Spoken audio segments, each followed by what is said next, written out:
ہو جاتی ہے توبہ کے ذریعے. فطرت سے بغاوت کرو گے وہ فطرت معاف نہیں کرتی. فطرت نام اللہ ہی کا ہے, یعنی اللہ ہی نے فطرت بنائی ہے, لیکن اللہ نے فطرت کو ایسا بنایا ہے کہ اس کی بغاوت کرو گے میں معاف کروں گا. فطرت معاف بولتے کیوں نہیں بھائی؟ بہت خاندانی بات کر رہا ہوں, اللہ کرے کھوپڑی میں اتر جائے, اللہ کرے مجھے سمجھ میں آ جائے. سب سے پہلے تو مثال کے طور پر اللہ نے آپ کو حکم دیا یہ نہیں کرو, کوئی بھی حکم دے دیا, رشوت نہیں لو. آپ نے اللہ سے بغاوت کی, رشوت لے لی, کسی مفتی یا عالم کے پاس جاؤ گے, بھائی مجھ سے گناہ ہو گیا میں کیا کروں, وہ اس کی تلافی کا طریقہ بتائے گا. یار جس سے لیے اس کو واپس کر دو, وہ نہیں مل رہا تو اس کی طرف سے صدقہ کر لو, خود غریب ہو تو خود رکھ لو, پھر توبہ کر لو آئندہ نہیں لوں گا. اللہ کی طرف سے گارنٹی ہے جو تم سے غلطی ہوئی تھی اللہ کیا کر دے گا, معاف. بشرطے کہ یہ نہ ہو کہ یہ نیت نہ ہو کہ چلو وہ والی تو لے لی تھی بہت اچھا ہو گیا, ٹھیک ہے نا بھائی, ندامت بھی ہو کہ میں نے غلط کیا, بد نظری ہو گئی, کچھ بھی ہو گیا, قتل بھی ہو گیا, اس کی بھی تلافی ہے اسلام میں.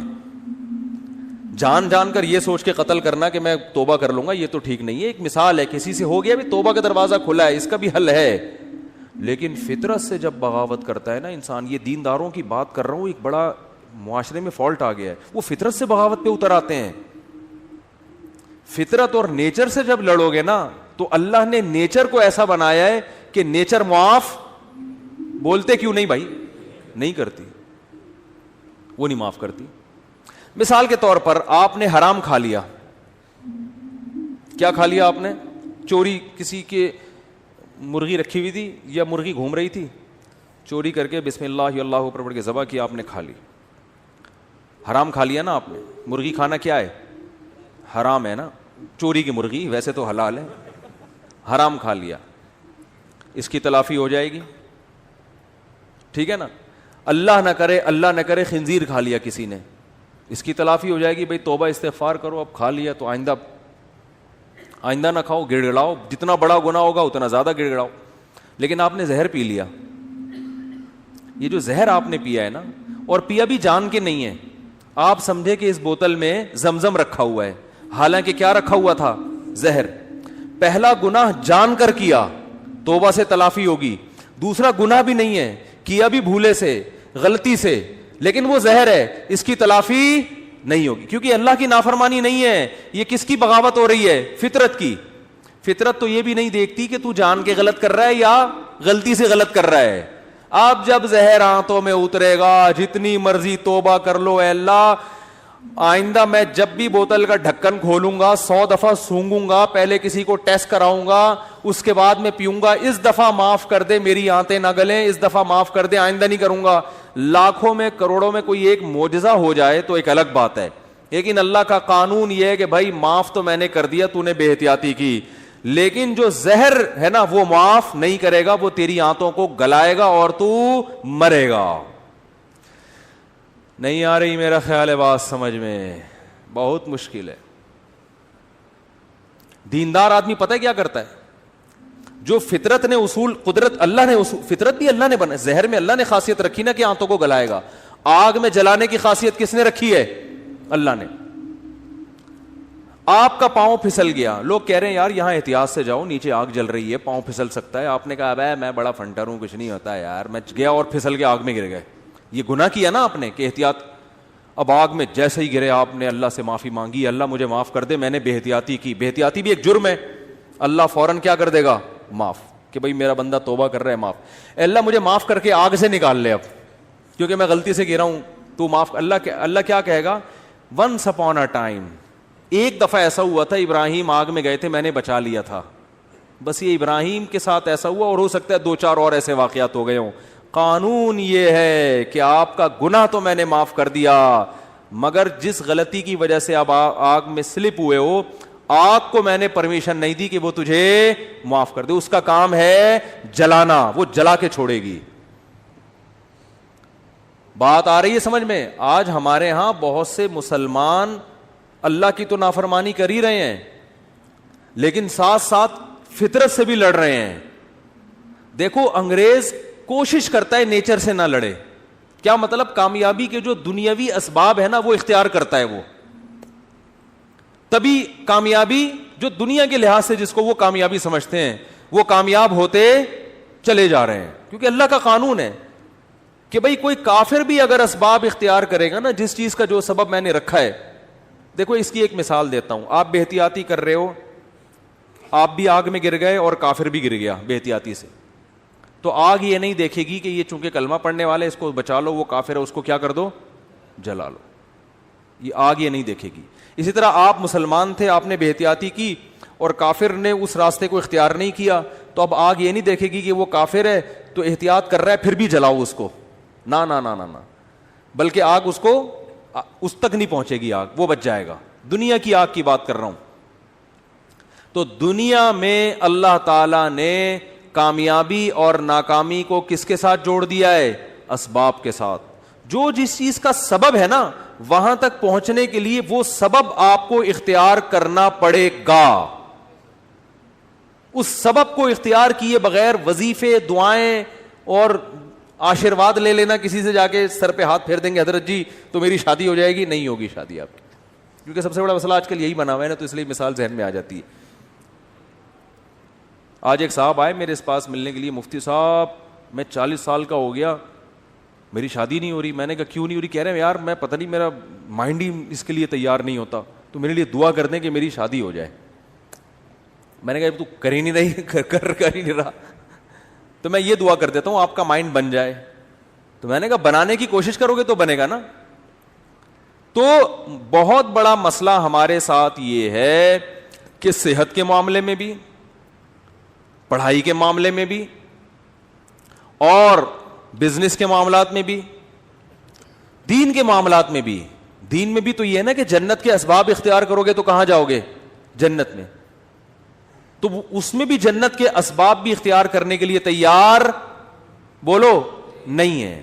جنت کے اسباب ہے گناہ چھوڑو, گناہ نہیں چھوڑتے, اور پتہ نہیں ایران توران کیا کچھ کر لیں گے, وظیفے پڑھ لیں گے, 5 لاکھ دفعہ آیت الکریمہ پڑھ لی, فلاں نے پڑھ لی, یہ کر لیا, وہ کر لیا, اور فلاں کو کھانا کھلا دیا. بھائی جنت میں جانے کا سب سے پہلا سبب کیا ہے کہ جس چیز کو اللہ نے حرام کہہ دیا اس سے آپ کو بچنا ہے.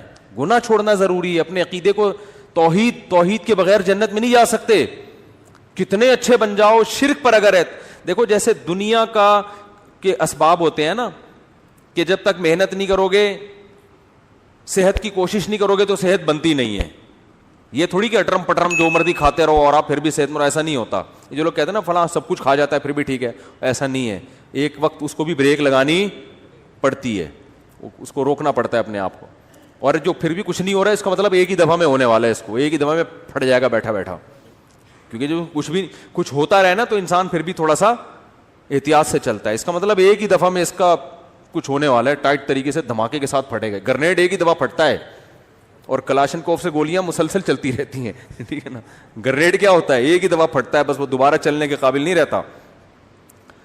تو آخرت میں جانے کا سبب بھی ہے, تو وہ سبب اختیار کیے بغیر ہم انگریز کو کہتے ہیں نا دنیا میں کامیاب ہے مگر آخرت میں نہیں ہے. کیوں نہیں بھائی, تم آخرت کا سبب اختیار کرتے ہی نہیں ہو. آخرت میں جانے کے اسباب کیا ہیں؟ عقیدہ توحید ہے, رسالت ہے, پھر جو اللہ نے جس کو حلال کیا اس کو حلال سمجھو, جس کو حرام کہا اس کو حرام سمجھو. پھر لوگ ہم سے لڑتے ہیں کہ یہ سائنسدان کیوں جنت میں نہیں جائیں گے, انہوں نے تو اتنے نیک کام کیے. اور بھائی جنت میں جانے کے لیے تھوڑی کیے انہوں نے, دنیا کے لیے کیے ہیں. تو دنیا آج ان لوگوں کو بڑے اچھے القاب سے یاد رکھتی ہے, یار اس نے بلب ایجاد کیا.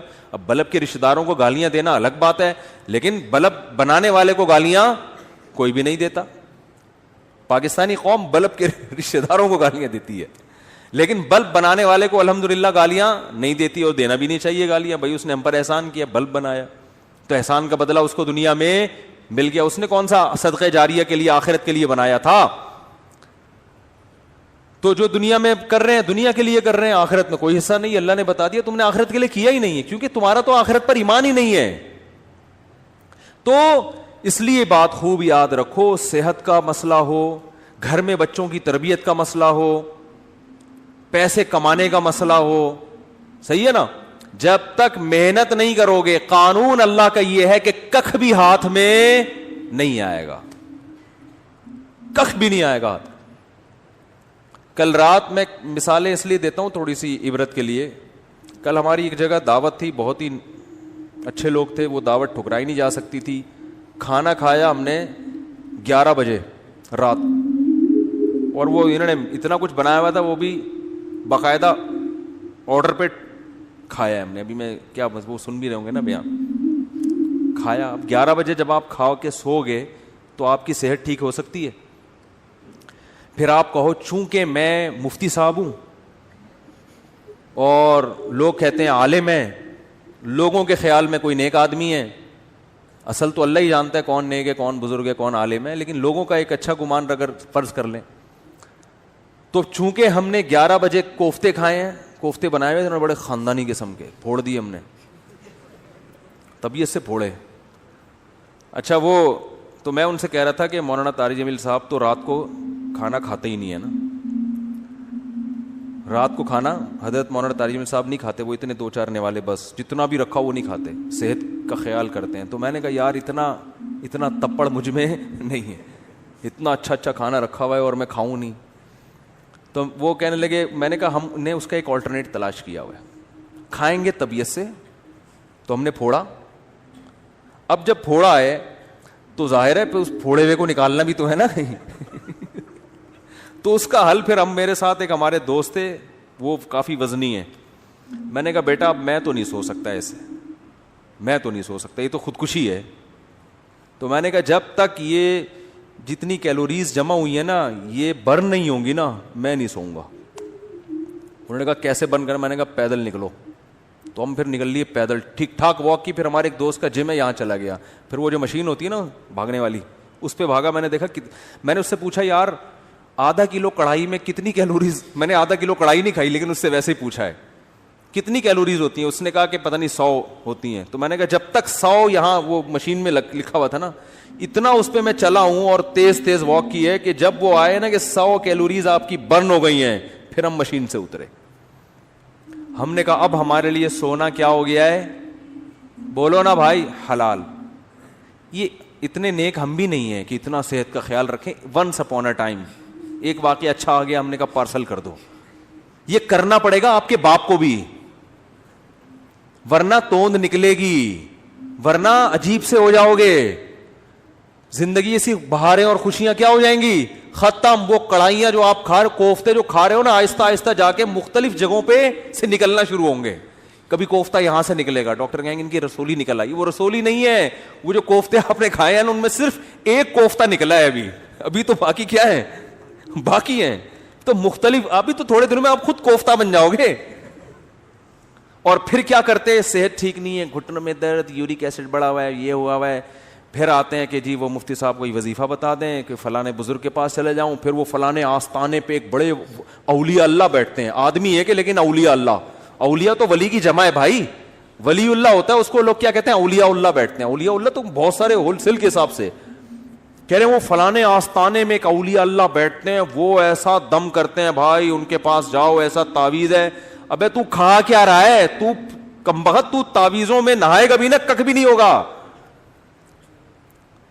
اللہ کا قانون ہے بھائی, قانون ہے کہ جتنا کھا رہے ہو نا اس کا وہ یوٹیلائز ہو گئی تو صحت صحیح رہے گی, نہیں ہو رہا تو پھٹ جاؤ گے دھماکے کے ساتھ. بچوں میں تو چلو گروتھ ہو رہی ہوتی ہے نا, اب 40 سال میں گروتھ تھوڑی ہوگی آپ کی, اب تو فیٹ بڑھے گا, اب تو پھوڑے نکلیں گے, وہ کوفتے نکلیں گے مختلف جگہوں سے, آپ کے کولیسٹرول بڑھے گا 10.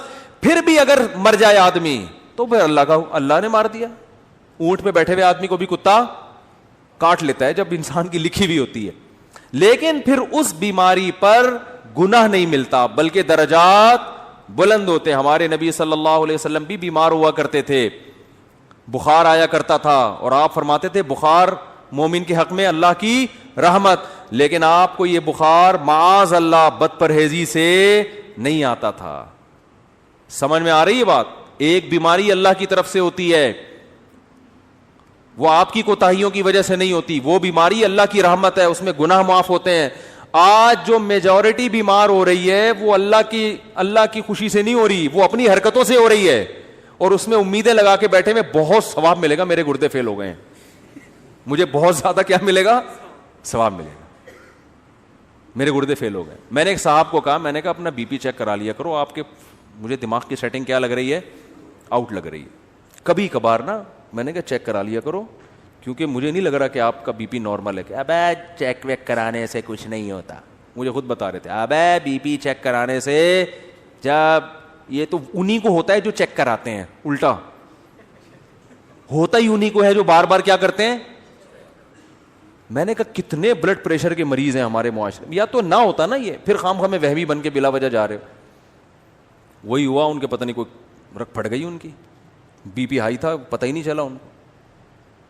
اور ایک صاحب کے ساتھ تو ایسا ہوا, ان کو بھی سمجھایا, ان کا تو انا للہ ہی ہو گیا, اللہ تعالیٰ مغفرت فرمائے. بہرحال وہی بات ہے, اللہ تو معاف کر دے گا اگر بعد والے اس کے لیے توبہ استغفار کرے, لیکن فطرت معاف نہیں کرتی. فطرت نے دماغ کی رگ بولو پاڑ دی. اتنا یہ نہیں دیکھا کہ بھئی یہ تو یہ جو آج کل بیماریاں چل رہی ہیں, بلڈ پریشر ہے. پھر اماں ماں باپ کی خدمت میں بھی سب سے بڑی خدمت یہ ان کی صحت کا خیال رکھو. اماں کے دیکھو کھا کیا رہی ہیں, ابا کو دیکھو, ابا چھوڑ دو پراٹھے, ابا کے پاؤں پکڑو, ابا اس عمر میں پراٹھے سوٹ نہیں کرتے. اور اگر ابا نے پراٹھے کھائے ہیں تو ابا سے بہت محبت کے ساتھ واک کراؤ ان کو, کہ ابا مفتی صاحب اگر پٹھان ہوٹل کے پراٹھے کھا لیتے ہیں تو واک بھی کرتے ہیں, ٹھیک ہے نا.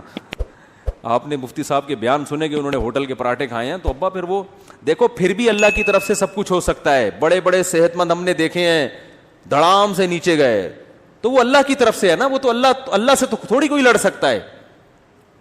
لیکن قانون یہی ہے, اور قانون کو فالو کرو گے تو 99% غالب یہی ہے کہ اللہ کی مدد آئے گی. حکیم محمد سعید صاحب جو ہے نا, قانون کو فالو کرتے تھے, نیک آدمی تھے, کبھی تکبیر اولیٰ فوت نہیں ہوتی تھی ان کی. 68 ایئرز میں, 68 سال میں ٹینس کھیلتے تھے, ایک 2 گھنٹہ. آج کوئی کھیل سکتا ہے؟ 40 سال کا آدمی کمر پکڑ کے بیٹھ جائے گا, اس لیے کہ صحت کے اصولوں پر عمل. بھائی اتنے بجے کھانا ہے, یہ کھانا ہے, یہ نہیں کھانا. ایک حد تک تو سب کچھ چل جاتا ہے, اٹرم پٹرم برگر شرگر انڈے والا وہ والا بھی پھوڑ دیا, وہ. اس کے بعد فطرت انتقام لینا شروع کرتی ہے. تو ہم کہتے ہیں نہیں جی, اصل میں تو یہ انہی کو ہوتا ہے جو زیادہ احتیاط کرتے ہیں. آج ایک آدمی کہنے لگا کورونا انہی کو ہو رہا ہے جن کو جو زیادہ احتیاط کر رہے ہیں. میں نے کہا کتنے لوگوں پہ تحقیق کیا آپ نے؟ 2-4 ایسے ہوں گے جنہوں نے احتیاط کی پھر بھی ہو گیا, زیادہ تر وہی ہیں جو احتیاط نہیں کرتے ان کو ہو جاتا ہے. تو تحقیق جب کی جاتی ہے نا تو 2-4 آدمیوں کو دیکھ کے نہیں کی جاتی ہے, پوری رپورٹ آپ کے پاس ہو اس کے بعد تحقیق کا پتہ چلتا ہے.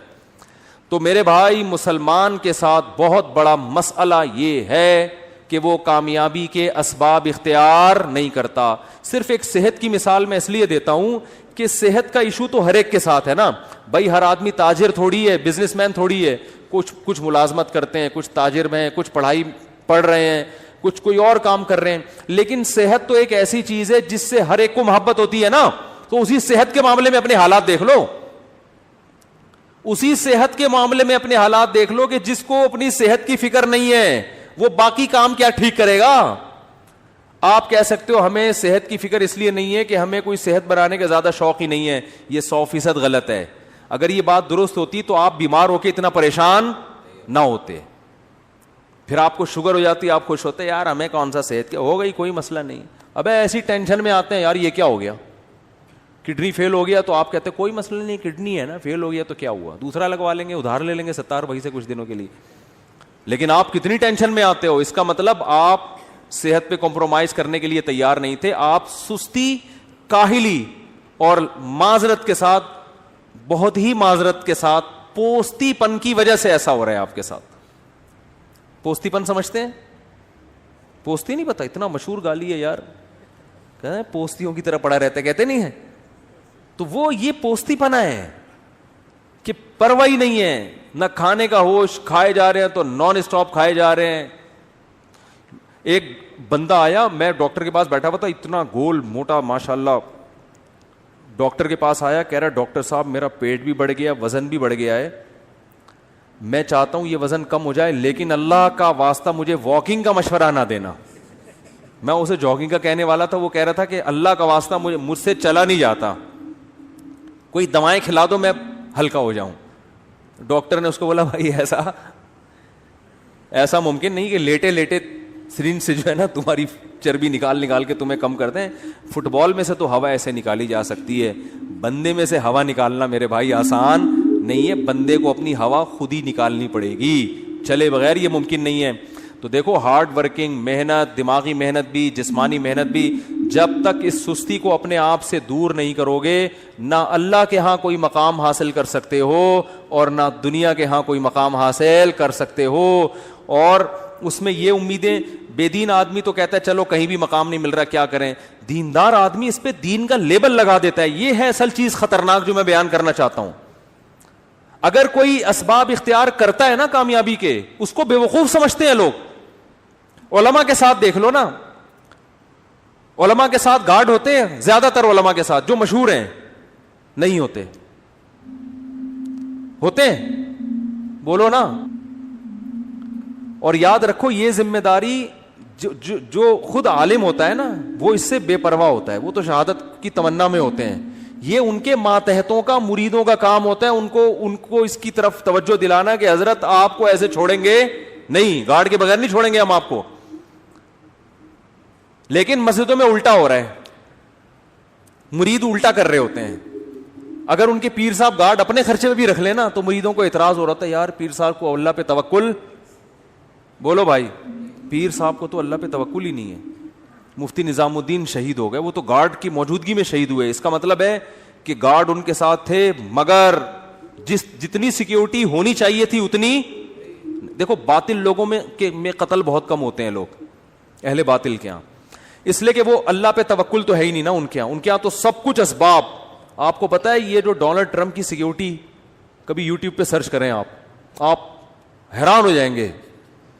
یہ سیکیورٹی اگر کوئی مسلمان سربراہ رکھ لے تو لوگ اس کو کیا تانا دیں گے, اللہ پہ توکل نہیں ہے. حالانکہ یہ تانا یہاں بنتا ہے ہی نہیں. ہمارے شیخ نے گارڈ رکھے حضرت مفتی رشید احمد صاحب نے, تو لوگوں نے کہا ایک طرف اتنے اللہ والے اللہ کی محبت میں ہر وقت آنسو نکلتے رہتے ہیں, روتے رہتے ہیں اور اپنی حفاظت کے لیے. حضرت کے تو گارڈ ایسے خاندانی گارڈ تھے, وہ تو کسی کو معاف کر, وہ تو حضرت کی تو یعنی وہ تو گارڈ کا اس سے بھی تعلق ہے نا کہ آپ کو خطرہ کتنا ہے. تو حضرت کو تو بہت زیادہ خطرہ تھا. تو حضرت ہی کے بہت سے مریدین نے کہنا شروع کیا, ان کا تو اللہ پہ توکل نہیں ہے, اتنے بڑے بزرگ بنے. ہر ایک کی تلاشی ہوتی تھی, جو بھی آتا تھا نا چاہے کوئی بزرگ آئے نیک آئے, گارڈ سب کو اچھی طرح کنگال کے اندر بھیجتے, اب آپ جا سکتے. تو بہت سے لوگ بگڑ بھی جاتے تھے, کہ ہم بم لے کر آ رہے ہیں. بعض کہتے تھے کیا ہم شکل سے چور لگ رہے ہیں, کیا ہم بم رکھنے آئے ہیں یہاں پہ. تو حضرت کی طرف سے ہدایت تھی, کسی کو معاف کرنے کی اجازت نہیں ہے, سب کی تلاشی. تو بہت سے دینداروں نے اعتراض کیے, ان کو بے توکل نہیں ہے. اللہ کی قدرت, ایک حملہ ہو گیا مدرسے پر. یہ بات ہے 94-95 کی. ہم بھی مدرسے میں نیچے سو رہے تھے, کچھ دہشت گرد مدرسے میں گھسے. گارڈ نے بہادری کی ہے, وہ مورچے سے اتر کے اس نے چھلانگ لگائی, ریپیٹر سے پورا برس فائر کیا, پورا برس اس کے پیٹ میں, وہ تو وہیں شہید ہو گیا. لیکن اس کی بہادری سے فائدہ یہ ہوا کہ وہ جتنے دہشت گرد تھے وہ مدرسے کے اندر داخل نہیں ہو سکے. ورنہ آج میں یہاں ممبر پہ بیٹھ کے بیان نہیں کر رہا ہوتا, کیونکہ ان کا تو ہدف تھا گولیاں ہمارے اوپر سے گئی, ہم لیٹے ہوئے تھے, ہمارے اوپر سے گولیاں جا رہی تھیں, مسجد میں سو رہے تھے. تو جو دہشت گردوں نے کاروائی کی نا, ان کی گولیاں ہمارے اوپر سے گئی ہیں.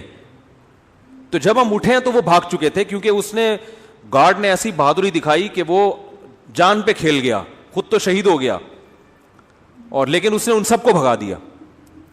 تو اس کے بعد وہ جو باتیں کرتے تھے نا الٹی الٹی, انہوں نے کہا یار اچھا ہوا انہوں نے گارڈ رکھے ہوئے تھے, ورنہ تو آج تو سارے ہی گئے تھے. تو حضرت کو اتنا غصہ آیا, حضرت نے فرمایا غنیمت ہے, سمجھ میں آ گیا, ایک بندے کو شہید کروا کے بات سمجھ میں آ گئی, لیکن شکر ہے. تو حضرت فرماتے تھے یہ کون سی عقل مندی ہے کہ ایک بندہ کو شہید کروانے کے بعد بات سمجھ میں آئے. عقل مندی تو یہ ہے کہ کام سے پہلے بات سمجھ میں آ جائے.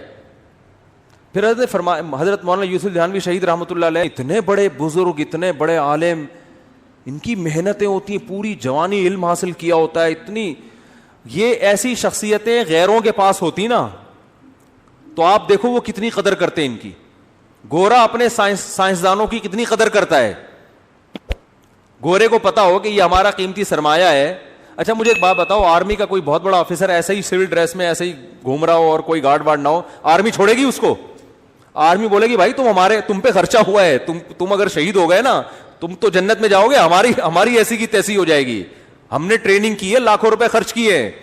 ایک آرمی کے آفیسر آئے تھے ملنے کے لیے, وہ پتہ نہیں SSG کمانڈو تھے کیا تھے. تو ہمارے دوست نے مجھے بھی انوائٹ کر لیا, اس نے ان کی دعوت کی تھی, مجھے بھی انوائٹ کیا, تو وہ پائے وائے پکے تھے وہ نہیں کھا رہے تھے, کوئی پائے تھے یا کیا کوئی ایسی خوراک تھی جو فل آف کولیسٹرول ہوتی ہے, تو وہ نہیں کھا رہے تھے. تو ہمارے دوست نے ان سے پوچھا آپ کیوں؟ انہوں نے کہا یار ہماری ٹریننگ پہ صحت پہ اتنے لاکھوں روپے خرچ ہوئے ہیں, میں پائے کھا کے حکومت کا وہ پیسہ ضائع نہیں کرنا چاہتا. میں کھانے پینے میں احتیاط, یا تو پہلے کھانا کھا چکے تھے, ڈبل کھانا تھا, کیا تھا, مجھے تو واقعے کا اصل مغز یاد رہ جاتا ہے, پوری تفصیل یاد نہیں رہتی. تو میں نے کہا بندہ خاندانی ہے. بندہ کیا ہے؟ حکومت کے پیسے سب نہیں ہے خاندانی, ہر طرح کے لوگ ہوتے ہیں, فوج میں بھی ہر جگہ, تو کھا بھی رہے ہوتے ہیں کہ آ جاؤ, حکومت کا پیسہ ہے نا, پھر تو ڈبل کھانا ہے. ٹھیک ہے نا. اچھے بھی ہوتے ہیں, ہر طرح ہر طبقے میں اچھے برے سب طرح کے لوگ ہوتے ہیں. تو وہ بڑے خاندانی تھے, بریگیڈیئر کے رینک کے آدمی تھے. انہوں نے کہا میں نہیں کھاؤں گا, اتنا خرچہ تھی, بڑی ٹائٹ خاندانی قسم کی فٹنس. تو یہ انسان کے عقل مند ہونے کی علامت ہوتی ہے, کوئی سیکیورٹی کا انتظام نہیں. تو یہ ہمارے دینداروں میں ایک بہت بڑا فالٹ ہے, وہ اس کو توکل سمجھتے ہیں, حالانکہ یہ توکل نہیں ہے. قرآن نے کیوں کہا ادوا لہم ما استطعتم من قوہ, قوت اختیار کرو, الا ان القوۃ الرمی, آپ نے فرمایا قوت سے مراد تیر اندازی ہے, تیر اندازی سیکھو.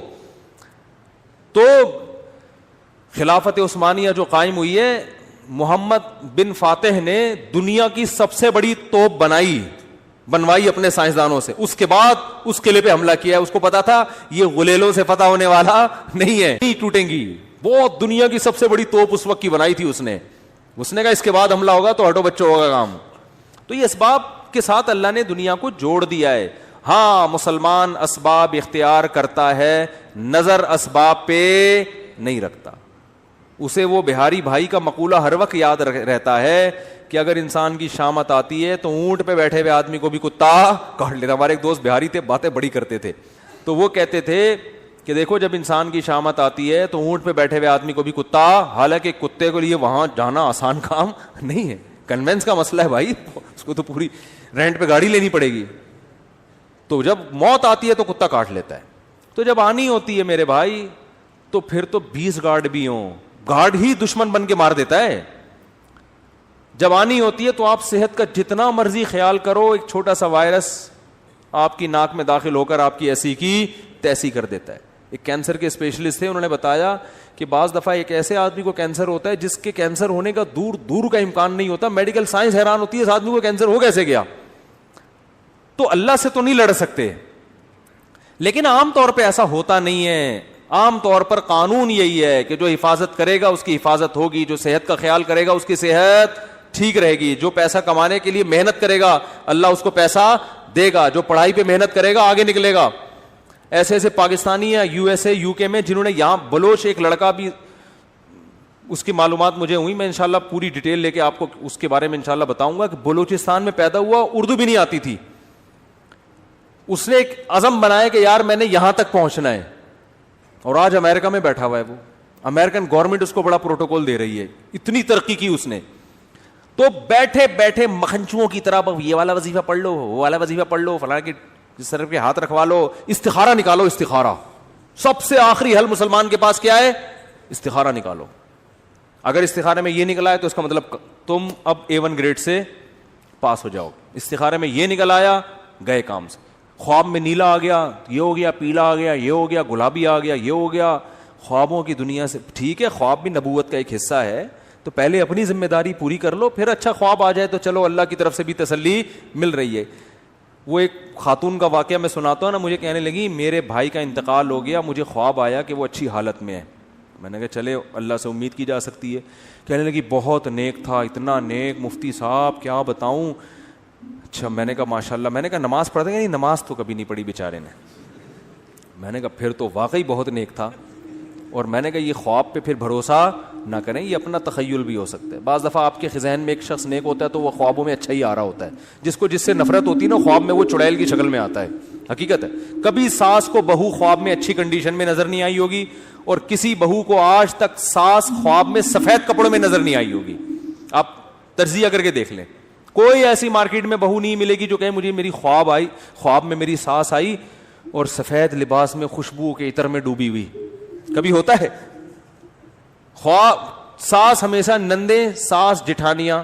میں جب پہلے فون سنا کرتا تھا ایسے فون بہت آتے تھے. خاتون نے کہا میری جٹھانی مجھے سانپ کی شکل میں نظر آئی ہے, اس خواب کی تعبیر بتا دیں. اب بیچاری جن لوگوں کو گھریلو ماحول نہیں پتہ ہوتا نا، جن علماء کو وہ تعبیریں بتاتے ہیں کہ تمہاری جٹھانی سے بچ کے رہو، مجھے پتہ ہوتا ہے اس کی جٹھانی بیچاری بے قصور ہے، اس کا قصور صرف یہ ہے کہ وہ اس کی جٹھانی ہے اس جٹھانی ہونے کی جو سزا ہے اس کو مل رہی ہے. تو میں نے کہا محترمہ، جٹھانیاں خواب میں سانپوں کی شکل میں ہی آیا کرتی ہیں، ساسیں بھی، جٹھانیاں بھی، نندے بھی، یہ رشتے ہی ایسے ہیں، یہ سانپ بچھو کی طرح کیا کرتے ہیں، ڈستے ہیں. تو اس کو خواب کو اگنور کر دیں، آپ کی جٹھانی انشاءاللہ آپ کو کچھ بھی نہیں کرے گی، بے فکر رہیں آپ. وہ کہتی نہیں اس کی تعبیر، میں کہ تعبیر ہے ہی نہیں تو کہاں سے بتا دوں میں اس کی، بلا وجہ تعبیر، بلا وجہ. تو مسلمانوں کو خوابوں کی دنیا سے میرے بھائی، استخاروں کی دنیا سے نکلنا پڑے گا. استخارہ جو سنت ہے وہ یہ نہیں ہے جو آپ کر رہے ہیں، وہ یہ ہے کہ کام پورا، ذمہ داری پوری کی، اسباب مکمل اختیار کیے، پھر اللہ کی مدد کو شامل کرنے کے لیے استخارہ کر لیا، اللہ جو بہتر ہے مقدر کر دے، کیونکہ ہوتا اللہ سے ہی ہے. ہمارا یہی ایمان ہے بھائی، ہماری محنتوں میں جان ڈالنے والا کون ہے؟